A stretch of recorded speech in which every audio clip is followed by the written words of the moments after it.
各位網友，大家好，歡迎嚟到 Andy's Workshop。咁有一段頗長嘅時間咧冇同大家見面，咁係因為我自己咧修讀咗一個課程咧，咁所以咧就冇乜時間去預備短片。咁而家嗰個課程都將近完結啦，咁所以可以有多啲時間去預備短片同大家見面。希望大家繼續支持我呢個頻道，俾多啲意見我。如果你有咩問題，亦都可以留言俾我，我會盡量解答大家嘅問題。咁今條短片咧就會講一啲我哋經常用到嘅電子零件，就做一個簡介嘅。咁呢條短片咧就最適合一啲初學電子嘅朋友收睇嘅。好啦，咁第一樣電子零件想要介紹嘅咧就係電阻啦。咁電阻英文就叫做 resistor。咁電阻因應佢嘅結構同埋應用範圍咧，咁個外形咧都有啲唔同嘅。咁大致上電阻咧就有呢幾款咁嘅外形嘅。咁電阻喺電路上邊嘅符號咧就係咁樣嘅，好似一條蛇咁樣彎彎曲曲嘅。咁佢主要嘅作用咧就係控制電路上邊嘅電壓或者電流嘅。嗱，咁電阻咧亦都有分可變電阻同埋固定電阻嘅。咁頭先介紹嗰一類咧就係固定嘅電阻啦，即係個阻值咧係固定不變嘅。咁而家呢一款咧就係可變電阻，英文就叫做 variable resistor。咁個外形咧大致上係咁樣嘅。咁調校嘅阻值咧就係靠中間呢個位咧，可以用支螺絲批咧向左或者向右咁樣旋轉咧，就控制嗰個電阻嘅阻值嘅。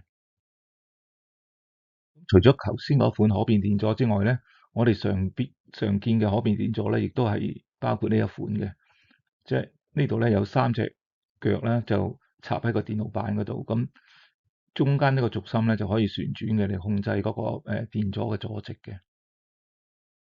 可變電阻個符號咧就係咁樣嘅，佢同固定電阻個符號咧差唔多嘅，只不過中間呢度多咗個箭嘴。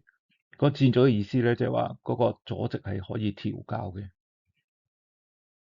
咁之前咧，我亦都製作過一條短片咧，係講關於電阻嘅類型啊、結構啊同埋個應用嘅。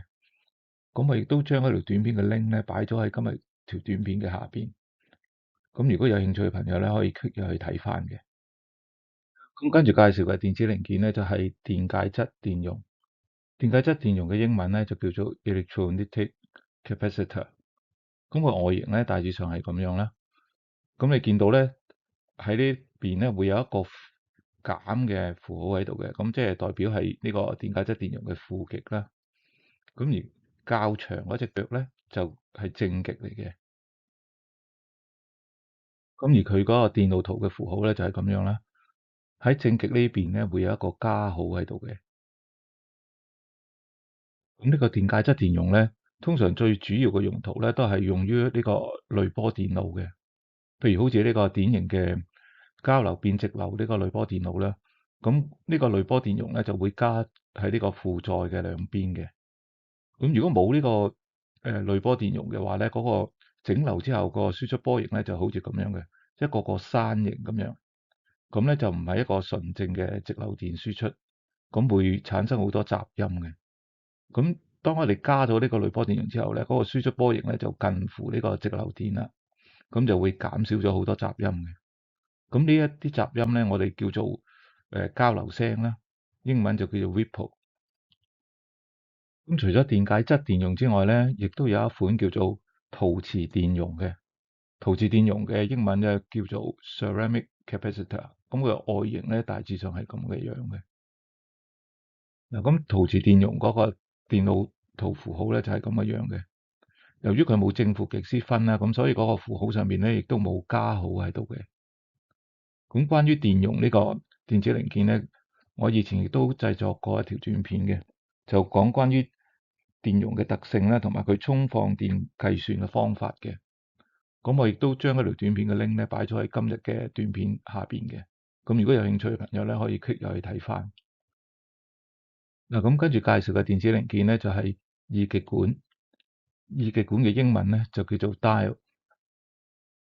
咁因應二極管嘅結構同埋個應用範圍咧，佢嘅外形大致上係有呢幾款嘅。咁二極管嗰個電路圖符號咧就係咁嘅樣嘅。咁有一畫呢一邊咧就係負極啦，另外嗰一邊咧就係正極嘅。咁如果你睇翻二極管嗰個實物咧，有一畫呢一邊咧就係負極啦，英文叫做 cathode。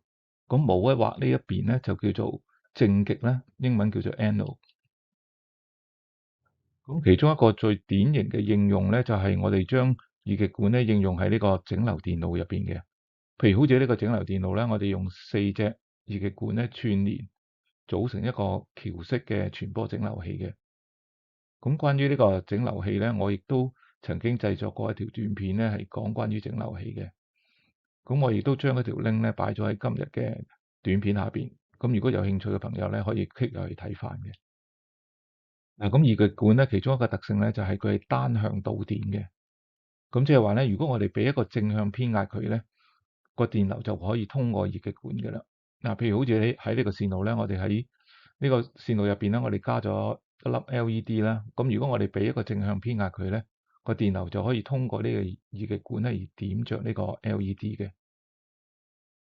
咁相反地咧，如果我哋俾一個反向偏壓，英文叫做 reverse bias 佢咧，咁呢盞燈係唔會着嘅，因為個電流咧就唔可以通過呢個二極管而點着呢盞燈嘅。咁但係如果我哋俾個正向偏壓佢咧，英文叫做 forward bias 咧，咁個電流就可以通過呢個二極管咧點着呢盞燈嘅。咁呢個就係二極管嗰個正向偏壓同埋反向偏壓嗰個特性。好啦，咁跟住落嚟介紹嘅電子零件咧就係晶體管啦。晶體管嘅英文叫做 transistor。咁佢個電路圖符號咧就係好似呢兩個符號咁樣嘅。因為晶體管咧佢亦都有分 NPN 同 PNP 嘅。咁你見到咧 NPN 嘅符號就係咁樣嘅，PNP 嘅符號咧就係咁樣嘅。咁佢兩者嘅區別咧就係我哋可以睇呢個箭嘴啦，可以分辨到嘅。如果箭嘴係指出嘅話咧，咁呢個晶體管咧就係 NPN 型啦。如果係箭嘴係指入嘅話咧，咁呢個晶體管咧就係 PNP 型嘅。咁之前我亦都有一條短片咧係介紹晶體管嘅結構同埋佢嘅工作原理嘅。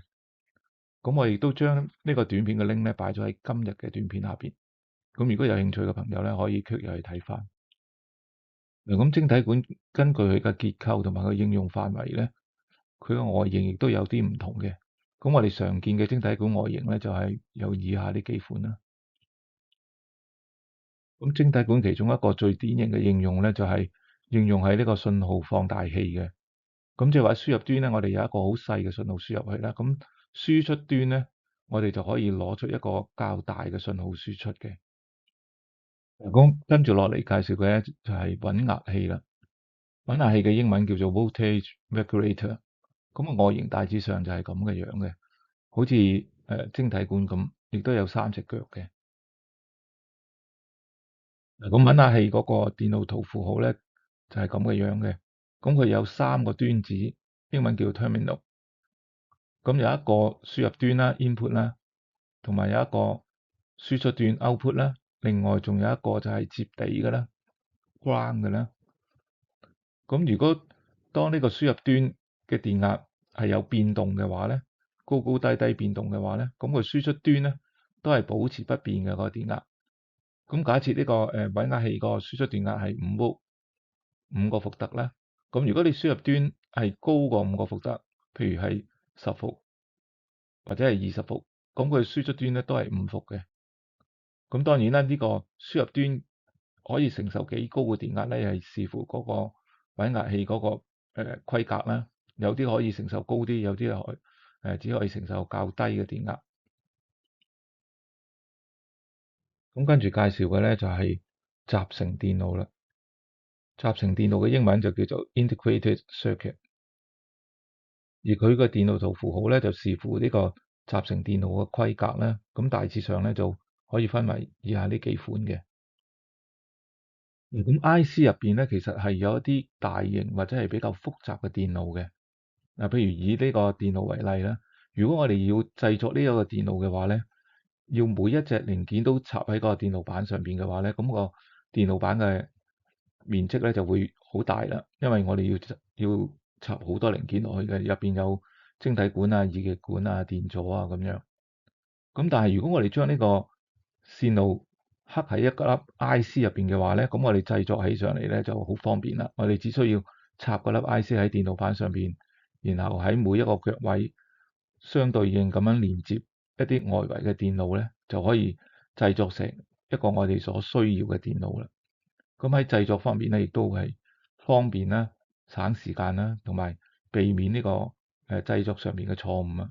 因為如果我哋每做一個複雜嘅電路都要用每一隻晶體管或者電阻、電容或者二極管咁樣去砌成一個線路嘅話咧，我哋就好容易會出錯，同埋亦都好花時間嘅。咁如果用 IC 嚟到製作呢啲電路咧，就方便好多，同埋出錯機會就少好多啦。咁跟住落嚟介紹嘅電子零件咧，就係七段顯示器啦，英文叫做 Seven Segment LED Display。咁個外形咧大致上係咁嘅樣嘅。咁如果佢電路圖符號咧，通常都係咁嘅樣嘅，有一個好似八字形咁嘅符號。嗱，咁呢個七段顯示器咧，佢可以顯示一啲數字啦，包括0至9嘅數字啦，同埋有一啲英文字母嘅。咁呢個七段顯示器咧，通常都應用喺一啲需要顯示數字或者係英文字母嘅電子產品上邊嘅。最後介紹呢一款電子零件咧，就係繼電器啦。繼電器嘅英文就叫做 Relay。咁繼電器嗰個電路圖符號咧就係咁嘅樣嘅。咁其實你由呢個符號咧可以見到咧，佢其實繼電器入邊咧係有線圈啦，同埋有一個開關喺入邊嘅。嗱，咁繼電器工作原理咧可以由呢個簡單嘅線路圖去標示嘅。嗱，繼電器入邊嘅線圈咧，我哋會接一個直流電源啦，呢個直流電源係屬於低壓嘅。咁繼電器入邊嗰個開關咧，我哋會連接一個外部嘅 AC 電源嘅電器，譬如好似係電燈啦。咁呢個電器咧就係屬於高電壓、高電流嘅電器嚟嘅。咁當呢個線圈未接通電源嘅時候咧，即係話呢個線圈未有電流流過嘅時候咧，嗰繼電器入邊嘅開關咧就係已經接通咗外邊嗰個 AC 電源，而令到呢眼燈咧已經着咗㗎啦。咁當呢個繼電器入邊個線圈接通咗直流電源之後咧，佢就會有電流流過啦，從而產生一個磁場咧，令到呢個繼電器入邊個開關咧就打咗去另外一面，咁令到原本有電源供應嘅呢眼燈咧就變咗係熄咗㗎啦，因為我個開關打咗去另外一邊咧，咁就切斷咗嗰個AC 電源啊嘛。咁所以咧，換句話講，我哋就可以通過控制繼電器入邊線圈嗰個電流，即係話我哋俾電佢或者唔俾電佢，而從而令到連接外邊嗰個AC 個電路咧就有電或者冇電，就控制外邊嗰個電路嘅開關啦。咁呢個就係繼電器基本嘅工作原理啦。咁關於呢個繼電器嘅工作原理咧，其實我以前有一條短片咧係比較詳細啲去解釋嘅。咁我亦都將嗰條短片嘅 link 咧擺咗喺今日嘅短片嘅下邊。咁大家有興趣嘅話，可以 click 入去睇翻嘅。好啦，咁今條短片咧就講到呢度。如果你喜歡我條短片咧，就俾個 like 我，share 我短片出去，同埋訂閱我嘅頻道。多謝大家收睇，下次再見，拜拜。